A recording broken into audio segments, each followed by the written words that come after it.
Hello everyone, welcome back to another session of construction planning. In the previous session, students, we have covered up the traditional methods of project planning or project management techniques, which were bar chart and milestone chart. So today in this session, we are going to learn, yes, network methods. So before learning the network methods, we are going to learn about what is network, what are the terminologies involved in the network, and at last we are going to see the rules for drawing up the network. So we are going to cover up three topics today. So starting with, what is network? A network is a flow diagram consisting of activity and event connected logically and sequentially. Yes, I am repeating it again, students, that a network diagram is a flow diagram consisting of activity and events connected with logically and sequentially. So here I have highlighted four words: activity, event, logic and sequence. I'll come to that, and in other way we can define the network as, in network diagram, the activities are represented by arrow while the events are represented by the circle. So that is what about network is. So as we have discussed in the definition, there are four words: activity, event, logic and sequence. And the other thing about network is that activities are represented by arrow and events are represented by circle. So let us see an example of the network first. So as you can see over here the screen, this is a basic example of network. I have given the example of foundation task, a foundation work, such as the first activity is site clearance, followed by the two parallel activities, which is excavation and reinforcement cutting and bending. After that, those activities, then there is the activity of leveling the base and reinforcement placing, and the last activity of the network is concreting in foundation. So as you can see, I've represented the activities by arrow, and the events are represented by circles, and those circles are numbered sequentially. Now that was activity and event. Now coming to the point of logic and sequence. So as you can see here, the activities which are connected by arrows are logical. That first site clearance will happen, then and only then excavation will start, then parallel to that reinforcement cutting will be start. After the reinforcement cutting and the excavation is being completed, then leveling of the base and reinforcement placing will be started, and once the reinforcement placing has been done, then and only then the concreting can be started. So you can see that all the activities are in particular order, one after another, or we can say that logical in manner, that it is so obvious that concrete cannot start until the reinforcement has been placed. So that is about logic and sequence. So I hope we are clear about the definition of the network. Now let us understand the two terminologies in detail. The first is activity and the second is event. So let us begin with the activity. So activity is any portion of the project which has definite beginning and definite end, and that consumes any kind of resource, that is your activity. Yes, any portion of the project which consumes your time and consumes your resource, that is your activity. Such as excavation. Excavation requires time and resource, reinforcement requires time and resource, concreting requires time and resource. So these all are the activities for a project. Now there are four types of activities. The first is parallel activity, or we can say concurrent activities. Second are serial activity. Third is predecessor activity, and fourth is successor activity. Now let us see each activity in detail with an example. So starting with parallel activity. So the parallel activities are the activities which can be carried out simultaneously and independently to each other in a network diagram. Those activities are known as parallel activity. So here is the example which we have seen on the network. So in this network, as you can see, excavation and reinforcement cuttings are two parallel activities, students. Why they are parallel? As you can, as the logic says, that excavation is a separate activity. It has no relation with the reinforcement cutting and bending. Reinforcement placing has the relation with the excavation. That excavation should be the reinforcement placing should be done after excavation is completed, but the cutting of the reinforcement can be done parallel to the excavation activity. So these are the example of parallel activities. Moving forward, the second activity is serial activity. The activities which can be performed one after another activity, they are known as serial activity. Here I have given the example of brick plaster work. The network is consisting of brickwork of a wall, paint plaster on a wall, and then painting on a wall. So it is so obvious that to construct a brick, first the brickwork should be done. After the brickwork has been done, plastering will be done on the wall, and once the plastering has been completed, then and only then you will be able to do paint over that wall. So that is serial activity, one after another. I hope we are clear up to this point. Moving forward, the third activity is predecessor activity. Yes, activity or activities which are required to perform before another activity can begin, those kind of activities are known as predecessor activity. So here in this example, we can say that site clearance is the predecessor activity for the excavation and reinforcement cutting and bending activity, because it is happening before those two activities. So any activity occurring before any other activity, that is predecessor activity.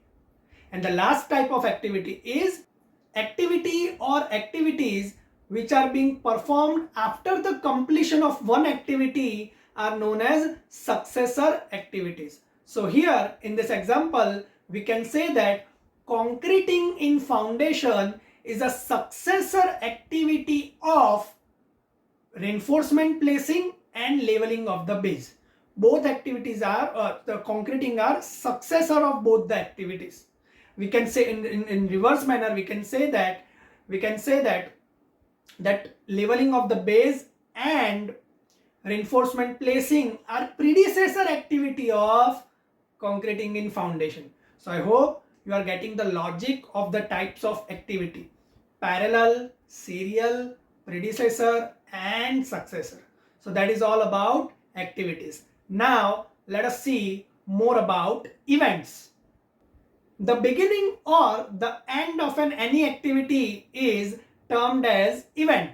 It does not require any time or resource. Yes, events are just beginning or end of the activity. For an example, if we are talking about the excavation activity, then excavation is started. That is your event. Then you have performed excavation. That is your activity. And at last, excavation is completed. That is your another event. So I hope you are clear about what is event and what is activity. The basic difference between event and activity is that activity requires time and resource, while event does not require any time and resource. They are just start point and the end point of any activity. Now the types of event can be summarized as tail event, head event, dual role event, burst event, and merge event. There are 5 types of events. Let us see each of them into detail. So the first is tail event. An event who makes the beginning of any activity is known as tail event. So here in our example, event number 1 is the tail event for the site clearance, for the excavation, or for the reinforcement cutting or bending. Event number 2 is the tail event. Starting point, the circle, as you can see, the circle at the beginning of any activity is tail event. Moving forward, the next is head event. So the any event indicating the completion of any activity, that is your head event.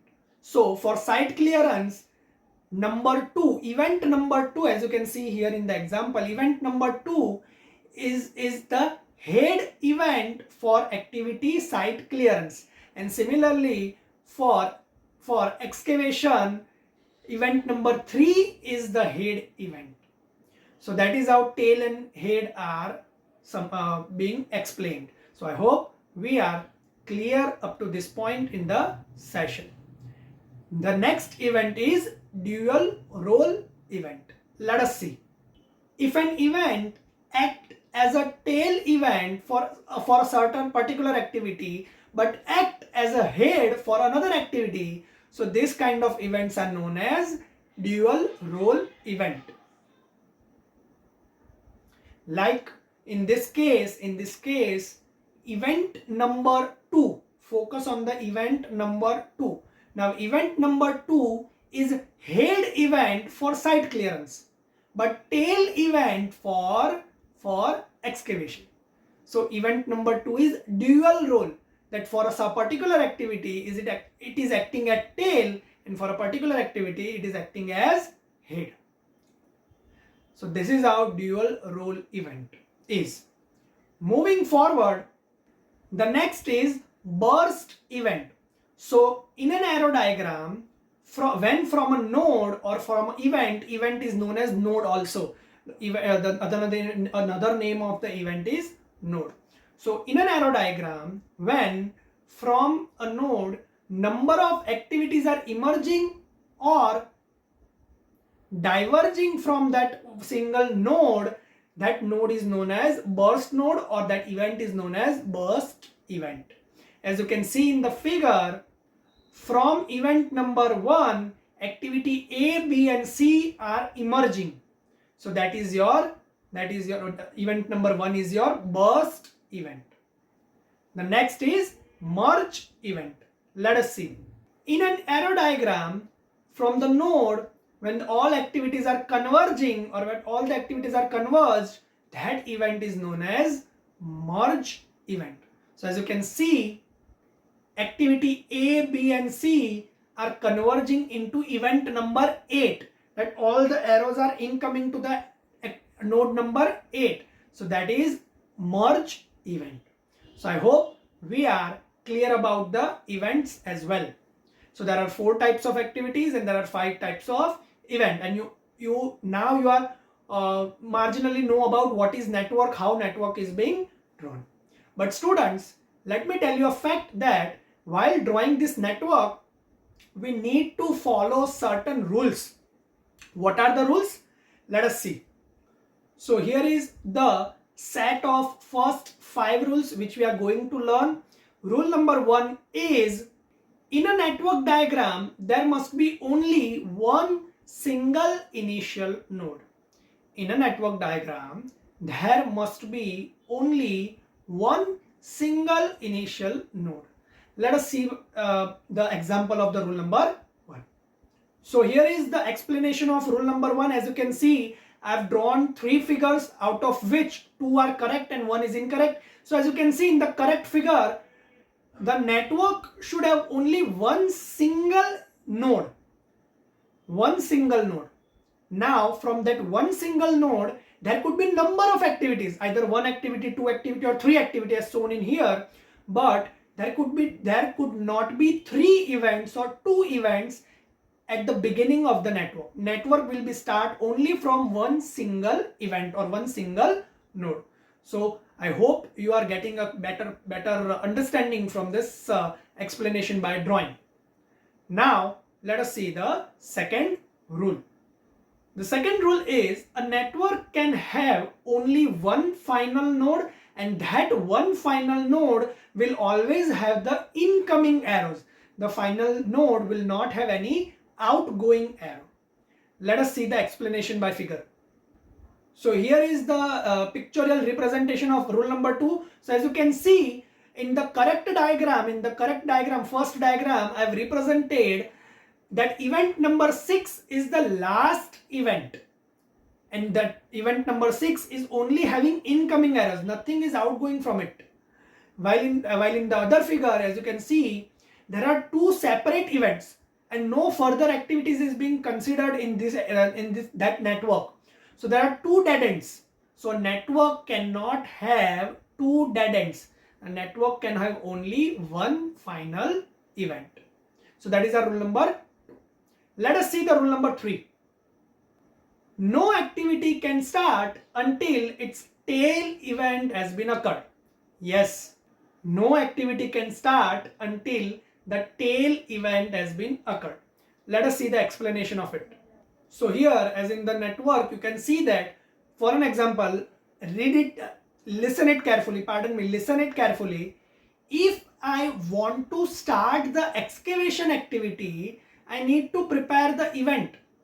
Here the event number is 2 whatsoever, but I have to prepare an event. So that is the tail event. So no activity can start until the occurrence of tail event. So that is our rule number 3. That to start an activity, we first need to create the tail for that activity, tail event for that activity. Let us see the rule number 4.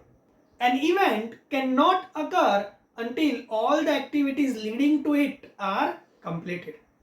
Yes, an event cannot occur until all the leading activities are completed. Let us see again that figure.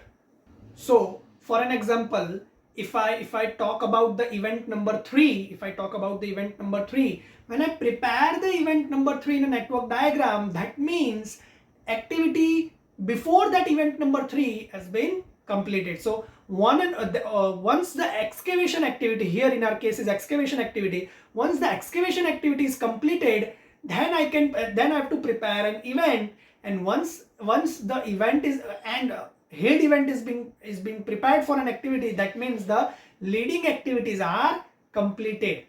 That is our rule number 4. Let us look at the 5th one. An event cannot occur twice. So there could be no network path, or there could not be no looking back that event has been already occurred. What this rule means, let us see by the figure. So as you can see in the figure, look at the incorrect one. Focus on the incorrect network. As you can see that event number 5 has the arrow coming back to the 4. So in a network diagram, you cannot have the arrow backwards. There is no coming back. Your network should be always forward. So that is our rule number 5, that there is no coming back in the network. There could be there could be upward arrow, downward arrow, or slant arrows, but there could not be backward arrow. So these are our first 5 rules. Now let us see another 5. So here are the next set of 5 rules. So rule number 6 is there must not be any dead end except one final node. Yes, that is again the repetition of rule number 2. More or less rule number 2 and 6 are same, that there should be only one final node. So again, let us see the pictorial representation. So as you can see over here, that a network should be start from one event and should be end at one event. While in the incorrect network, as you can see, there are 3 dead ends. So there should be only one dead end. Let us look at the rule number 7. Any arrow should represent the singular situation in a network. That means an activity can be represented by only once in the network diagram. I am repeating it again, that any arrow should represent the singular situation in the network diagram. That means one arrow should only represent one activity, and you can only have one activity once in a network diagram. You cannot have excavation 3 times in one network. You should have only one excavation in on one network. So that is our rule number 7. Let us see the pictorial representation of that. So here focus on the incorrect network, that labeling of base is appearing 2 times in network. 2 to 3 and the last one. So that cannot be happen in the network. It is not logical and not sequential, that no activity can occur twice in the network. Once I've started excavation, I have to finish it, and then and only then I can perform another thing. While doing the plaster work, I cannot do the excavation. That is so point of common sense. So each activity represent the singular situation. I hope we are clear up to this point in the session. Let us see the rule number 8.